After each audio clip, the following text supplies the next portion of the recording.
Hi everybody and big welcome to cEDH TV gameplay! This time me, Pontus and Rhetoric is joined by Snusker! Today I'm playing some non-rogue cope, playing Grixis Kefka. It's non-rogue cope because it's Grixis and not rogue. But the deck is your classic Grixis pile. You have a value commander unlike other Grixis options. And then it's just your good stuff Grixis, your Mystics, your Necros, your Adnauses, your Breaches. You know the drill. Me, I am playing Commander. This not quite out yet, but we've been waiting for it since it's been spoiled on the internets. It is Green Goblin, Norman Osborn. We have another commander for a good Grixis pile. In this case, we can use the advantage of casting spells from the graveyard. They cost 2 less to cast, and we also have Mayhem. So should be fun. Yeah, looking forward to it. Flamplebird, aka the King of the Crotch. Once again, it's a fun deck. Punishes people for playing the game sometimes. Also just pings people a lot, hopefully down to 0. That's the plan. We'll see how it goes. And I'm playing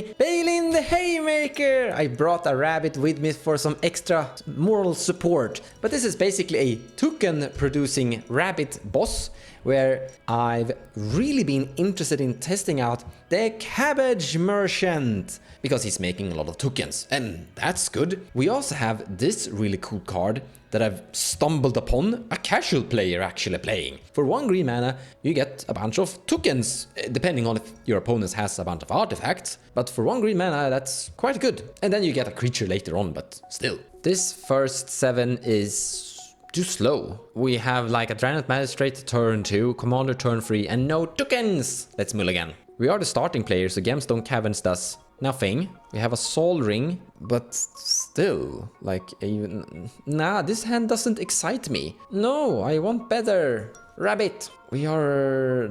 Oh, if we can get Faber of Elder into play, that's good. Elder Spirit, 1 land. No! You don't like this either. No, you don't. Let's mulligan. This is actually not that bad. So, okay, we're lacking a land to make this perfect. Delny Streetwise Lookout is good. Together with Charismatic Conqueror for vampires. Legolas Reflexes for some interaction with Commander. I think we are in the end going to keep this hand. I think we are going to bottom this one. I think we're gonna keep Legolas Reflexes for Final of Devastation. Yeah, there we go. This is the hand we keep. If we draw land, we're safe. If we don't, it's not good, but I don't want to go lower. Nothing to get Mox Opal online. There's a turn 2 Jessica's Will with the ability to cast up Nixilis on top. Yeah, with a treasure from Ragavan if I can get through anywhere. If I save it up, save the treasure, attack on turn 2, I'll have another one for Mox Opal. Then I should be able to cast some things from exile if I'm lucky as well with up Nixilis to get the ball rolling.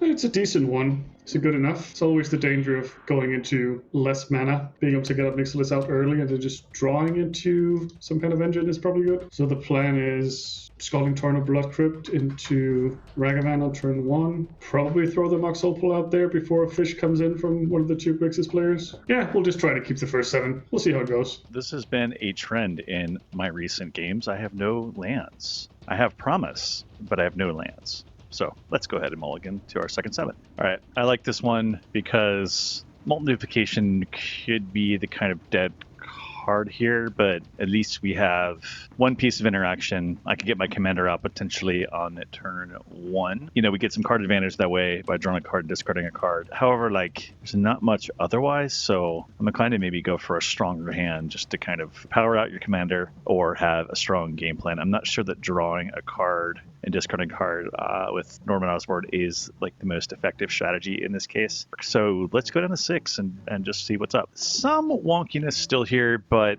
yeah, Rhetoric Study, we've got it already potentially for turn 1. So, and we've got enough artifacts now, that's better than previously in the case of we have, Rhetoric Study versus powering out sort of Norman Osborn, and we have Mana Bolt too. Our first 7 is quite spicy, and I'm not sure how brave I am. So this is a potential turn 1 Necro Dominance, and we even have the last chance in hand, so we can actually go turn 1. So first of all, to have this turn 1 Necro Dominance, we have to consult for Dark Grit. That I am kinda fine with. In this pod, there's only 1 other blue player. Mons might land some turn 2 stacks, which would ruin this quite a lot, but maybe we can solve the issue. As Nixilis is not going to be live to be relevant to stop me by turn 1/2, I think. But the consult for Dark Rit is risky, of course, and Necrodominance is the hardest one to win with once we do, especially if we lose a lot of tools. I think this is definitely worth considering, but I think on the first 7 it's a bit aggressive to keep this, but on like a 6 and down I would always keep this. But specifically for 7 I think this is a bit too aggressive. So let's look at our second 7. A lot worse, but still interesting. We do have the pre-game with the Erbson Caverns. We can choose to either go for turn 2 Peat Bog, which is actually pretty good, turn 1 second land Peat Bog, which is actually pretty good. That would mean we have 4 mana on turn 3, plus LED. The problem is our only payoff in this hand would be our Commander. Our Commander is a fine payoff, but it's not great. And the problem is to cast our Commander turn 2, we would have to LED. We could do a turn 1 LED Commander. I think that's a bit aggressive. But the problem with LED Commander is the fact that we have no card to discard. And we would draw 1, 2, 3 cards anyways. But it's a lot worse than having any card in hand when we cast a Commander. And also our Commander would have to do a lot of work for this hand to work out. So I think I'm gonna mulligan for something more stable than just Commander. Hopefully like a Rhetoric or an actual game plan. But this would be also like a great 4 to 5 to keep. We have LED again, but this time we only have interaction and we Rite to Flame. This hand is just nothing. We have no game plan. We have no way to go. This hand just does nothing. Let's go to a 5. Our 5 is a bit awkward in our main game plan is a Wish Claw with 2 to 3 mana. We don't really want to give away Wish Claw when the best thing we could be doing with it is probably Rustic Study or Mystic Remora. Unless we draw a black card, we can probably never Necro with the Wish Claw if we draw the extra mana to begin with. But as we do actually have a plan, I am going to keep this bottoming the defense grid and the Pact of Negation. Hoping to not have to exile the Chain of Vapor, but we need to cast this Wish Claw turn 1, I believe. So yep, keeping a 5, it's medium, but yeah, what you gonna do? Draw a card for turn. Let's play this Temple Garden, tap, then pass. Draw a card. I'll play a Scalding Tarn, crack it for a Badlands, losing 1, and cast a Ragavan. And before the fishes come out, I'll throw in this Mox Opal as well. I'll buff the 1 green spell from Mons. I'll find my Badlands and pass. Take my turn. Draw a card. Land for turn will be a Scalding Tarn. I'll pay a life and fetch. Grab a Volcanic Island, play a Mox Diamond, and I will pitch this Badlands. Tap the Mox Diamond for a mana vault. 4 total, leaving 1 floating Rhetoric. Pass Rhetoric. Rhetoric resolves, and I will pass turn. Go to my turn and regrets putting Pact of Negation on bottom of my library. It would have been worth it, for sure. Land for turn will be a City of Brass, then cast a Chrome Mox, not paying for Rhetoric, imprinting a Chain of Vapor. Tap 2, take damage for a Wish Claw, not paying for Rhetoric. And if that's good, I pass turn. I will go to my turn and draw a card. Oh, amazing. So I don't know if you've noticed, but I've placed this Baylen the Haymaker here as a puff protector to make sure that the noise is better. I hope that the fluffy power of this rabbit makes it make my sound great. Bloodstainmire, sacrifice that. I'm gonna find a Taiga. And then casting a Lotus Petal, not paying for a stick, you can draw a card. And then we're casting the Charismatic Conqueror that basically makes everything come into play tapped. Or I'll get Vampires.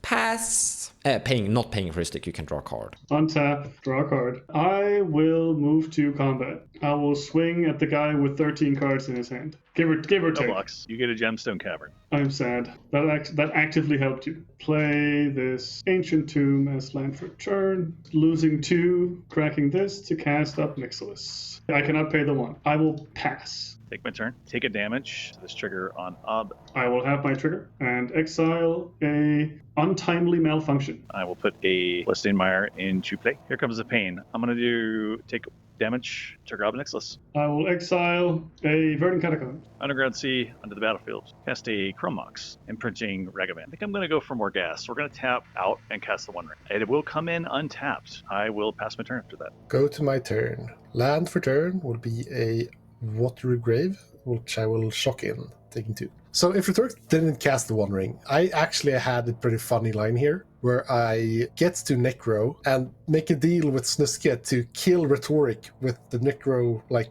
growing of Nixilis, and then hopefully not dying before I can win. But since Rhetoric has protection, that line just doesn't exist anymore, and I feel like all of my options are worse. This card does change a lot of things, but with this in mind, I think Snuske is in a very good position if the Rhystic goes, and it's obvious that I have some way to deal with the Rhystic, so they can know this. But I think that is my best option still, so I will just do this, which is red blasting the Rhystic Study, taking 1 damage, triggering optics. I will let you draw for Rhystic, actually. I'll exile a dual caster mage. REB does blow up Research Study. Let's also tap the One Ring, put a burden counter on it. Mox Opal, which I will opt to have enter untapped, so Mons gets another, whatever the token is. It's a vampire! And here comes the more critical thing. I will activate Wishclaw, and there's no good option to give it to, but it's on the stack. Who has the best offer for me? I do! I will get the Cabbage Merchant.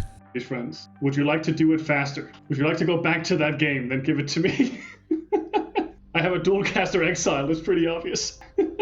So I don't think we give it to him. No. Why not? No, I agree. And I don't would think like we give it to the survive. person who just had a Rhystic Study and the One Ring burst. But he only has 5 cards, but he has a lot of mana. I'm but that's Naya. one ring. Yeah. If you get Compass Merchants, that's just funny. So let's have you getting Compass Merchants. Nice. But I will tap the Mox Opal before for a blue, because otherwise it goes away. And then I'll use that blue to cast this Mystic Remora. And with Fish in play, I will pass the turn. I will go to my turn and draw a card. And we're casting Baylen the Haymaker by sacrificing this Lotus Petal. So we currently have 3 tokens, which means a card draw, but only 1 mana. We're gonna punch at you, Nixilis Snuske player, for 2 damage. I'll take 2. Charismatic Conqueror has Vigilance, so it stays untapped and I pass the turn. Shocking a Blood Crypt, taking 2. The reason I didn't play the fetch is because, hey, they're both here. I will tap 3, taking 2 from Ancient Tomb. I'll cast a Jeskis Will. Target, both modes, but targeting Rhetoric. You can draw. Make 6 red mana and exile the top 3. I'll just put them in the up next list pile. Ooh, Glaring Fleshraker, Reckless Fireweaver, and a Goblin Engineer. So we have the win, but Charismatic Conqueror is a card that I almost missed. If I try to go for this dual caster line, I lose because Mons makes as many 1/1 vampires with lifelink unless I tap all my dual casters, and that is not a wise choice when you're trying to attack with them the one turn they're active. But after reading my cards, because that's something I do sometimes, I've never played Molten Duplication, so I've read it one more time and I caught a line that says it's an artifact in addition to its other types, and Reckless Fireweaver deals 1 damage every time an artifact enters under my control. It makes it so I don't have access to Untimely Malfunction, but if I go for the protected line, I lose to Mons anyway. So I think we're just going to do that instead. 2 of my red to cast a Reckless Fireweaver. Use 2 of my red to cast a Molten Duplication targeting the Reckless Fireweaver. Holding priority on the Fish trigger, I will use my remaining 2 red and this Blood Crypt to cast a Dual Caster Mage. Oh my god, you do. So the One Ring is here. I have protection. Yeah. Yeah, I might have forgotten. Is that cool?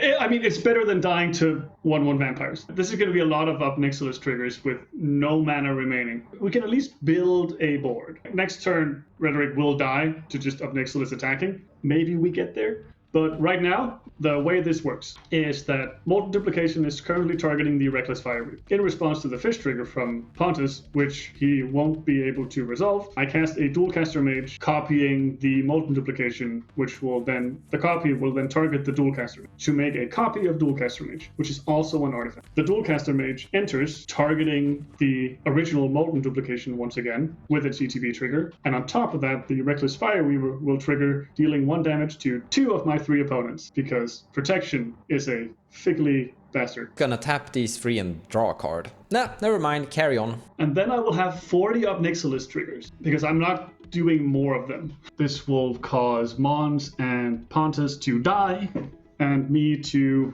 make up Nixilis into a 50-49 right? No, it'll still go into a 47. We're gonna start exiling 40 cards. Give me a moment.